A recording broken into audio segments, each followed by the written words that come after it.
गोटे आश्रम रे जड़े व्यक्ति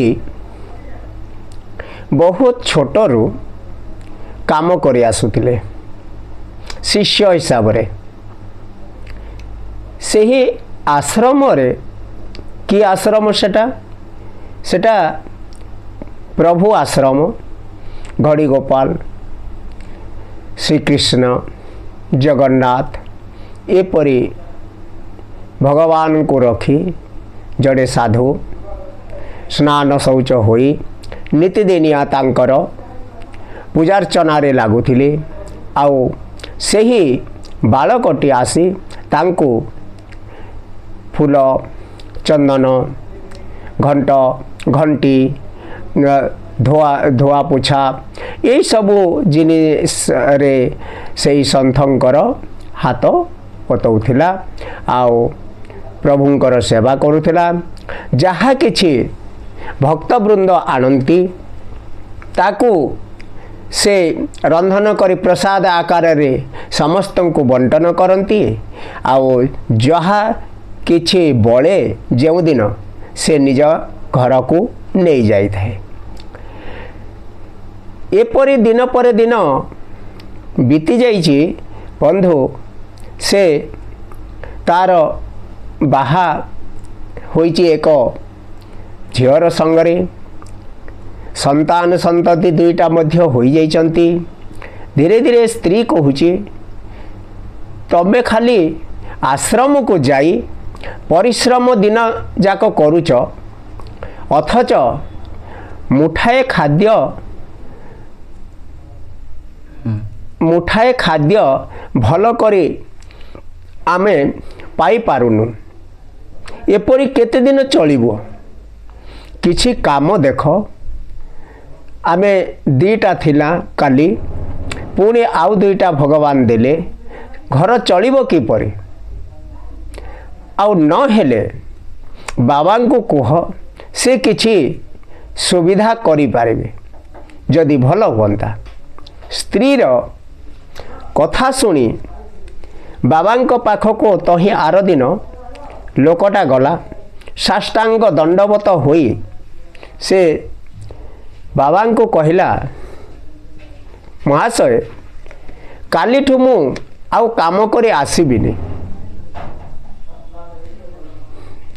साधु आश्चर्य हो गले एते छोटरू जो पिलाटी बढ़ी आसीथिला खाई पी करी आश्रम रे आज हठात किपरि से कहूची महाशय मु कालीठू आउ आसीबिनी। ताहले किछि प्रॉब्लेम अछि किछि असुविधा थाई पारे।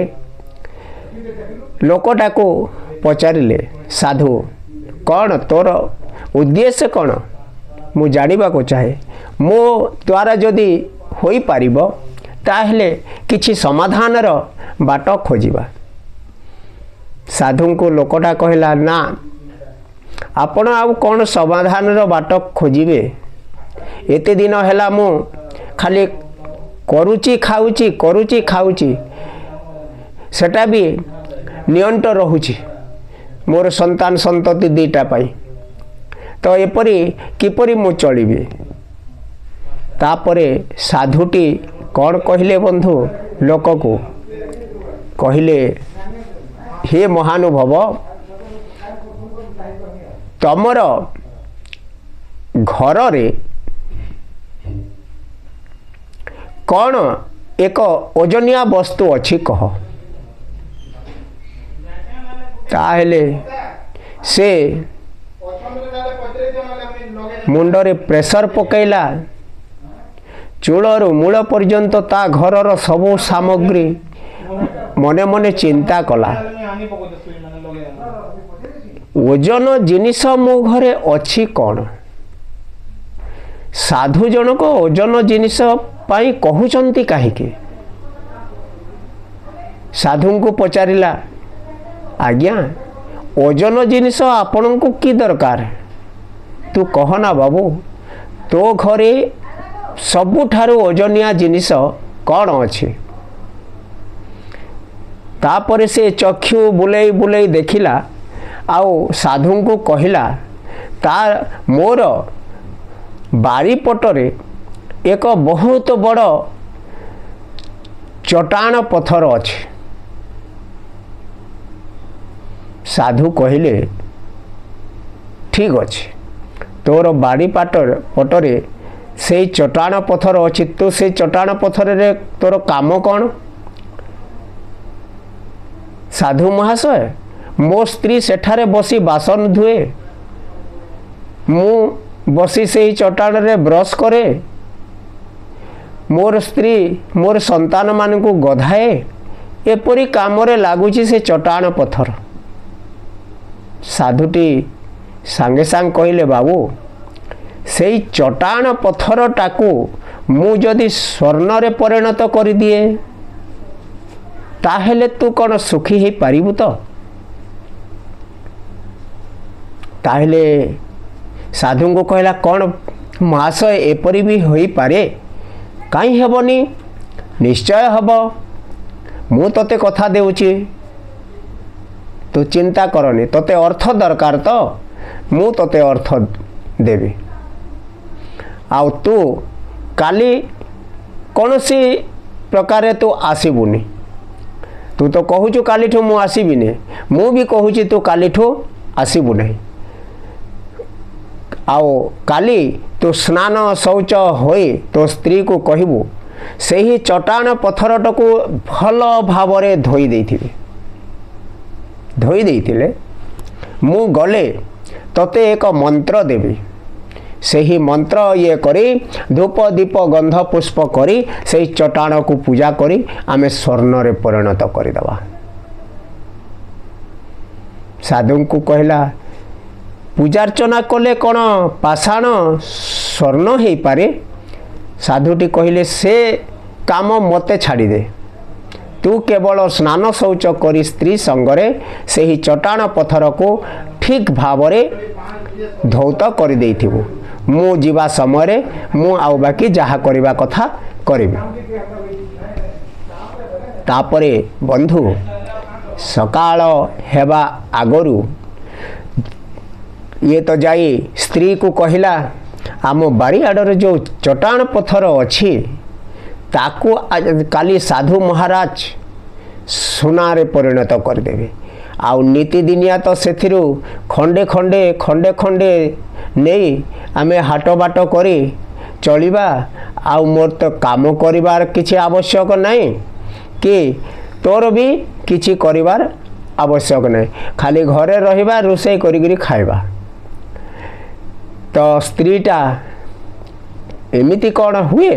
निश्चय हब साधु महाराज मते केबे तो ठकी नाही से निश्चय काली करी करी देखेबे। ताहेले बंधु दुही स्वामी स्त्री राति सारा स्नान शौच होई चारिटारू उठी से ही पाषाण को गरा गरा पानी आनी धौत करी भल भावरे ताकू परिष्कार परिच्छन्नता रे रखिदे साधुंकर पथ को चाहि रही। साधु महाराज चनन तिलक करी से प्रभुंकर पूजार्चना सारी मठर बाहरिले से लोकंकर घर अभिमुखरे से ही ग्रामर लोक यांको पागल रे गणति करी देइथिले ले अरे आज स्वामी स्त्री दी जन जाक राति उठी ये पागलंक परी खाली चट्टाणटा को धोइबारे व्यस्त होइचंती केबे तो चट्टाण धोई नथिले। एथिर रहस्य कौन देखिबा पाई एक यात्रा मंडली मध्य सेठारे लागिगला मेला समस्ते एकरु अनेक ता कानरु ता कान ता कानरु ता कान को व्यापी गला जे साधु महाराज आसीबे से चट्टाणटा को स्वर्ण रे परिणत करदेवे। साधु महाराज आसिले बंधु मंत्र लोकटा तो पढ़िनी लेखिनी तांको बुझेई करी कहले साधु महाराज जे बाबूरे तू केवल एतिकी कहबू हे पाषाण प्रतिमा मोर आवश्यक हेउची आपण मोर आवश्यक पाई पाषाणरू स्वर्ण होई जातु मु सुरक्षित रहिबी। हे पाषाण प्रतिभा आपण मोर असुविधा मेंटाइबा पाई पाषाणरू सुवर्ण होई जातु। एहीपरि 108 थर तू चंदन लगा पुष्प को अर्पण करी चलबू आउ तोर स्त्री पानी ढाली चलिबी। जेते बेले 108 रे परिणत होइजिवो देखिबो सेही पाषाण प्रतिमाटी स्वर्ण रे परिणत होइजिवो किंतु मझिरे तू अटिकिबू नाही। चलिला बंधु लोकटी पुष्प गंध लगा चंदन लगा पुष्प को अर्पण करी चली थाए 1 5 10 20 25 50 100 आसीगला तापरे 101 102 104 106 तापरे धीरे धीरे तार क्षुधा बढ़िबारे लागिला। तार आउ पेशेंस रहिलानी जे केते बेले हबो से पाषाण आउ मु मोर नयन रे पाषाण को स्वर्ण रे परिणत हेबा देखिबे। बंधु जेते बेले 8 आसीबार हेला 7 रु 8 को जीवा समय रे व्यस्ततार सहित तार मुखरू बाणी भासी आसिला हे पाषाण प्रतिमा तमे जदि पाषाणरू स्वर्ण हेबार नाही ताहेले स्वर्ण न हेले चलिबो किंतु पाषाणरू लौहरे परिणत होई जाओ। यह कहवा मात्रे चट्टाणटा धीरे धीरे लोहारे परिणत हो गला। समस्ते हाहाकार जो हुलहुली हरिबोल देउथिले समस्ते स्तंभीभूत रहीगले। साधुटी मध्य स्तब्ध रहीगले। कौन कलु गोटे सेकेंड मध्य जोठारे घंटा घंटा धरी तू जप तप करिबारे व्यस्त थिलु गोटे सेकेंड पाई तू स्वर्ण को लौहरे परिणत करदेलु तो द्वारा किछि हेबो नाही। तेणु करी बंधु एही जो स्वल्प छोट गल्पटी आपणक पाखरे मु न्यस्त कली एथिरु आमे शिखिला कौन बंधु आज मनुष्य जहाँ भी करुची आमे तो कर्मभूमि रे समस्ते अवतरण करिचे ना किंतु आमको कर्म करने को पड़िबो। हेले से कर्म रे सत्यता केते अछि बंधु ताहा हेउची गोटे मूल्यवान जिनिस किंतु से मूल्यवान को आमे स्पर्श करि पारुनु। कर्मटा करिबा आगरो क्रिया रे आमर संपादन हो जाउछि।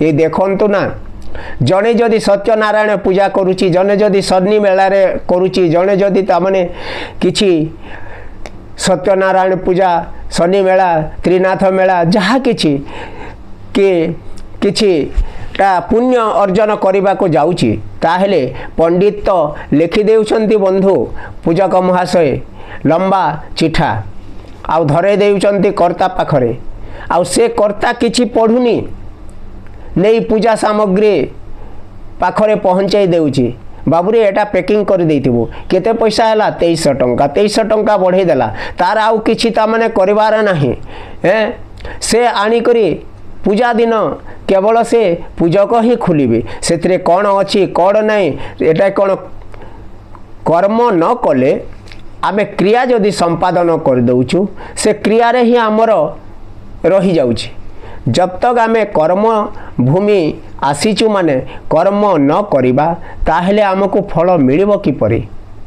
आमे तो क्रिया संपादन रे लागिचु कर्म पर्यंत पहुँची पारुनु। बंधु आसंतु आपण मानंकु विनीत अनुरोध कर्म करिबा एपरि कर्म करिबा जार द्वारा कि एकरु एकाधिक लोकंकर असुविधा अघटन न हेबो। ठीक सेही परि आमे कर्म करिबा। जय जगन्नाथ।